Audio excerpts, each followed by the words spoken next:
ಅರ್ಜುನ ತೊಗಟೆ ಇದು ಹೃದಯದ ಆರೋಗ್ಯಕ್ಕೆ ಒಂದು ಶಕ್ತಿಶಾಲಿ ಗಿಡಮೂಲಿಕೆ. ಅರ್ಜುನ ಛಾಲ್ ಅಥವಾ ಅರ್ಜುನ ತೊಗಟೆ ಅಂದ್ರೇನು, ಇದರ ಸೇವನೆಯಿಂದ ಆಗುವ ಲಾಭಗಳೇನು, ಎಷ್ಟು ಪ್ರಮಾಣದಲ್ಲಿ ಸೇವಿಸಬೇಕು, ಯಾವಾಗ ಸೇವಿಸಬೇಕು, ಯಾರು ಸೇವಿಸಬಾರದು ಅಂತ ಈ ವಿಡಿಯೋದಲ್ಲಿ ತಿಳಿದುಕೊಳ್ಳೋಣ. ಅರ್ಜುನ ಇದೊಂದು ಮರ. ಇದರ ತೊಗಟೆಯನ್ನು ಸಾವಿರಾರು ವರ್ಷಗಳಿಂದ ಆಯುರ್ವೇದದಲ್ಲಿ ಔಷಧಿ ರೂಪದಲ್ಲಿ ಬಳಸಲಾಗುತ್ತಿದೆ. ವೈಜ್ಞಾನಿಕವಾಗಿ ಇದನ್ನು ಟರ್ಮಿನೇಲಿಯಾ ಅರ್ಜುನ ಅಂತ ಕರೀತಾರೆ. ಸಂಸ್ಕೃತದಲ್ಲಿ ಕಕುಭ, ಧವಲ, ಅರ್ಜುನ, ವೀರವೃಕ್ಷ, ಕರ್ನಾರಿ ಅಂತ ಕರೀತಾರೆ. ಕನ್ನಡದಲ್ಲಿ ತೋರೆಮತ್ತಿ, ಕುದುರೆ ಕಿವಿ ಮರ, ನಿರ್ಮತ್ತಿ, ಬಿಳಿಮತ್ತಿ ಹೀಗೆ ಇನ್ನೂ ಹಲವಾರು ಹೆಸರುಗಳಿಂದ ಕರೀತಾರೆ. ಅರ್ಜುನ ಸ್ವಭಾವದಲ್ಲಿ ತಂಪು.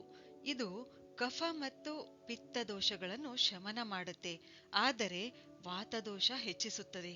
ಅರ್ಜುನ ತೊಗಟೆಯಲ್ಲಿ ಟೈಟರ್ಪೆನಾಯ್ಡ್ಗಳು, ಗ್ಲೈಕೋಸೈಡ್ಗಳು, ಫ್ಲೆವನಾಯ್ಡ್ಗಳು, ಟ್ಯಾನಿನ್ಗಳು, ಬೆಟಾ ಸೈಟೋಸ್ಟೆರಾಲ್ ಮತ್ತು ಖನಿಜಗಳು ಹೀಗೆ ಇನ್ನೂ ಹಲವಾರು ರಾಸಾಯನಿಕ ಸತ್ವಗಳು ಕಂಡುಬರುತ್ತವೆ. ಚರಕ ಸಂಹಿತೆಯಲ್ಲಿ, ಸುಶ್ರುತ ಸಂಹಿತೆಯಲ್ಲಿ ಮತ್ತು ಅಷ್ಟಾಂಗ ಹೃದಯದಲ್ಲಿ ಈ ಮರದ ಉಲ್ಲೇಖವಿದೆ. ವಾಗ್ಭಟ ಋಷಿಗಳು ಹೃದಯದ ಸಮಸ್ಯೆಗಳಿಗಾಗಿ ಅರ್ಜುನ ತೊಗಟೆ ಬಳಸಲು ಸೂಚಿಸಿರುತ್ತಾರೆ. ಹಾಗಾದ್ರೆ ಇದು ಬರೀ ಹೃದಯದ ಸಮಸ್ಯೆಗಳಿಗೆ ಅಷ್ಟೇ ಒಳ್ಳೆಯದಾ? ಇದನ್ನು ಸಾವಿರಾರು ವರ್ಷಗಳಿಂದ ನಮ್ಮ ದೇಶದಲ್ಲಿ ಬಳಸಲಾಗುತ್ತಿದೆ. ಇದರ ಚೂರ್ಣ ಅಂದ್ರೆ ಪೌಡರ್ ಅಥವಾ ಪುಡಿ ಅಂತ ಹೇಳ್ತೀವಿ. ಇದೇನಂತಂದ್ರೆ ಸುಲಭವಾಗಿ ಮಾರ್ಕೆಟ್ನಲ್ಲಿ ಸಿಗುತ್ತೆ. ಅದು ಕೂಡ ಏನಂತಂದ್ರೆ ತುಂಬಾ ಕಡಿಮೆ ಬೆಲೆಯಲ್ಲಿ. ಇದರ ಆರೋಗ್ಯ ಲಾಭಗಳು ಕೂಡ ವೈಜ್ಞಾನಿಕವಾಗಿ ಸಾಬೀತುಪಡಿಸಲಾಗಿದೆ. ಅರ್ಜುನ ನಮ್ಮ ಹೃದಯದ ಆರೋಗ್ಯ ಕಾಪಾಡುತ್ತೆ. ಇದರ ಸೇವನೆ ಹೃದಯದ ಸ್ನಾಯುಗಳಿಗೆ ಬಲ ಕೊಡುತ್ತೆ. ಇದು ಕಾರ್ಡಿಯೋವ್ಯಾಸ್ಕ್ಯುಲಾರ್ ಆರೋಗ್ಯಕ್ಕೆ ಒಳ್ಳೆಯದು ಅಂತ ವೈಜ್ಞಾನಿಕವಾಗಿ ಸಾಬೀತಾಗಿದೆ. ಸಂಶೋಧನೆಯ ಪ್ರಕಾರ ಕೆಲವು ಜನರಿಗೆ 1 ತಿಂಗಳು ನಿರಂತರ 3 ಗ್ರಾಂನಷ್ಟು ಈ ಅರ್ಜುನ ತೊಗಟೆಯ ಚೂರ್ಣ ಕೊಟ್ಟಾಗ, ಅವರನ್ನು ಟೆಸ್ಟ್ ಮಾಡಿದಾಗ ಎಲ್ಲರ ಸಿಸ್ಟಾಲಿಕ್ ಬ್ಲಡ್ ಪ್ರೆಷರ್ ಅಂದ್ರೆ ಮೇಲಿನ ರಕ್ತದೊತ್ತಡ ಕಡಿಮೆಯಾಗಿರುವುದು ಕಂಡುಬಂದಿತು. ಅಷ್ಟೇ ಅಲ್ಲ, ಇವರಲ್ಲಿ ಏನಂತಂದ್ರೆ LDL ಅಂದ್ರೆ ಬ್ಯಾಡ್ ಕೊಲೆಸ್ಟ್ರಾಲ್ ಮತ್ತು ಟ್ರೈಗ್ಲಿಸರೈಡ್ ಪ್ರಮಾಣ ಕಡಿಮೆ ಆಗಿರುವುದು ಕಂಡುಬಂದಿತ್ತು. ಇದು ಬ್ಲಾಕೇಜಸ್ ತೆಗೆಯಲು ಸಹಾಯ ಮಾಡುತ್ತೆ. ಆದ್ದರಿಂದ ಇದು ಹೃದಯದ ಆರೋಗ್ಯಕ್ಕೆ ಶಕ್ತಿಶಾಲಿ ಗಿಡಮೂಲಿಕೆ ಅಂತ ಹೇಳ್ಬೋದು. ನಾರ್ಮಲ್ ಬ್ಲಡ್ ಪ್ರೆಷರ್ ಕೂಡ ಇದು ಮೇಂಟೈನ್ ಮಾಡುತ್ತೆ. ಚಯಾಪಚಯ ದರ ಹೆಚ್ಚಿಸೋದ್ರಿಂದ, ಅಪಟೈಟ್ ಕಂಟ್ರೋಲ್ ಮಾಡೋದ್ರಿಂದ ಮತ್ತು ಇದು ಕೊಬ್ಬು ಕರಗಿಸೋದ್ರಿಂದ ನಮ್ಮ ದೇಹದ ತೂಕ ಕಡಿಮೆ ಮಾಡುತ್ತೆ, ವೇಟ್ ಲಾಸ್ ಮಾಡುತ್ತೆ. ಇದು ಬ್ಲಡ್ ಪ್ಯೂರಿಫೈಯರ್ ಆಗಿ ಕೂಡ ಕೆಲಸ ಮಾಡುತ್ತೆ. ನಮ್ಮ ಸ್ಕಿನ್ ಹೆಲ್ತ್ ಕಾಪಾಡುತ್ತೆ. ಇದು ಚರ್ಮದ ಸಮಸ್ಯೆಗಳಿಗೆ ಒಳ್ಳೆಯದು, ಯಾಕೆಂದ್ರೆ ಇದು ಆಂಟಿ ಬ್ಯಾಕ್ಟೀರಿಯಲ್ ಮತ್ತು ಆಸ್ಟ್ರಿಂಜೆಂಟ್ ಗುಣ ಹೊಂದಿದೆ. ಅರ್ಜುನ ರಕ್ತದಲ್ಲಿನ ಸಕ್ಕರೆ ಮಟ್ಟ ಕಡಿಮೆ ಮಾಡೋದ್ರಿಂದ ಇದು ಮಧುಮೇಹಿಗಳಿಗೂ ಒಳ್ಳೆಯದು.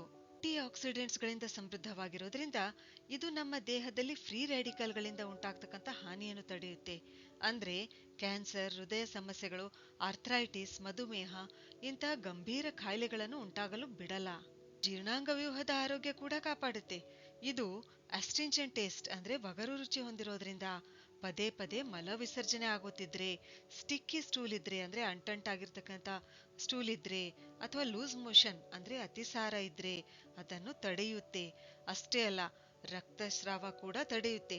ಮೂಗಿನಿಂದ ರಕ್ತಸ್ರಾವ ಆಗಿರಬಹುದು, ಅಥವಾ ಪೈಲ್ಸ್ ಇದ್ದಾಗ ಅಂಥ ಸಮಯದಲ್ಲಿ ರಕ್ತಸ್ರಾವ ಆಗುತ್ತಿದ್ರೆ ಅರ್ಜುನ ಛಾಲ ಏನಂತಂದ್ರೆ ಇದು ತುಂಬಾನೇ ಉಪಯುಕ್ತವಾಗಿದೆ. ಆಂಟಿ ಇನ್ಫ್ಲಮೇಟರಿ ಗುಣ ಹೊಂದಿರೋದ್ರಿಂದ ದೇಹದಲ್ಲಿನ ಉರಿಯೂತ ಕಡಿಮೆ ಮಾಡುತ್ತೆ, ರುಮ್ಯಾಟಿಕ್ ಪೇನ್ ಕಡಿಮೆ ಮಾಡುತ್ತೆ. ಇದನ್ನು ಎಷ್ಟು ಪ್ರಮಾಣದಲ್ಲಿ ಸೇವಿಸಬೇಕು ಮತ್ತು ಯಾವಾಗ ಸೇವಿಸಬೇಕು? ಇದನ್ನ 3 ರಿಂದ 5 ಗ್ರಾಂನಷ್ಟು ಪ್ರತಿದಿನ ಕಷಾಯ ರೂಪದಲ್ಲಿ ಅಥವಾ ಹಾಗೆ ನೀರಿನ ಜೊತೆ ಸೇವಿಸಬಹುದು, ಅಥವಾ ರಾತ್ರಿ ನೀರಿನಲ್ಲಿ ನೆನೆಯಿಟ್ಟು ಬೆಳಗ್ಗೆ ಆ ನೀರನ್ನ ಕುಡಿಬೇಕು. ಅದು ಖಾಲಿ ಹೊಟ್ಟೆಯಲ್ಲಿ ಇದನ್ನ ಸೇವಿಸಬೇಕು. ಇದರ ಸೇವನೆ ಏನಂತಂದ್ರೆ ನವೆಂಬರ್, ಡಿಸೆಂಬರ್, ಜನವರಿಯಲ್ಲಿ ಈ 3 ತಿಂಗಳಲ್ಲಿ ಸೇವಿಸಿದ್ರೆ ಇದು ತುಂಬಾನೇ ಒಳ್ಳೆಯದು. ಆಮೇಲೆ ವರ್ಷಕ್ಕೆ ಏನಂತಂದ್ರೆ ಈ 3 ತಿಂಗಳಷ್ಟೇ ಸೇವಿಸಿದ್ರು ಸಾಕು. ಆದ್ರೆ 12 ವರ್ಷಕ್ಕಿಂತ ಚಿಕ್ಕ ಮಕ್ಕಳು ಇದನ್ನ ಸೇವಿಸಬಾರ್ದು ಮತ್ತು ಗರ್ಭಿಣಿಯರು ಕೂಡ ಇದನ್ನ ಸೇವಿಸಬಾರ್ದು ಅಂತ ಹೇಳಲಾಗಿದೆ. ಆದ್ರೂ ಏನಂತಂದ್ರೆ ವೈದ್ಯರನ್ನು ಸಂಪರ್ಕಿಸಿ ಸೇವಿಸಿದ್ರೆ ಒಳ್ಳೆಯದು. ಸರಿ, ಹಾಗಾದ್ರೆ ಮುಂದಿನ ವಿಡಿಯೋದಲ್ಲಿ ಮತ್ತೊಂದು ಉಪಯುಕ್ತವಾದ ಮಾಹಿತಿಯೊಂದಿಗೆ ಭೇಟಿಯಾಗೋಣ. ಧನ್ಯವಾದಗಳು.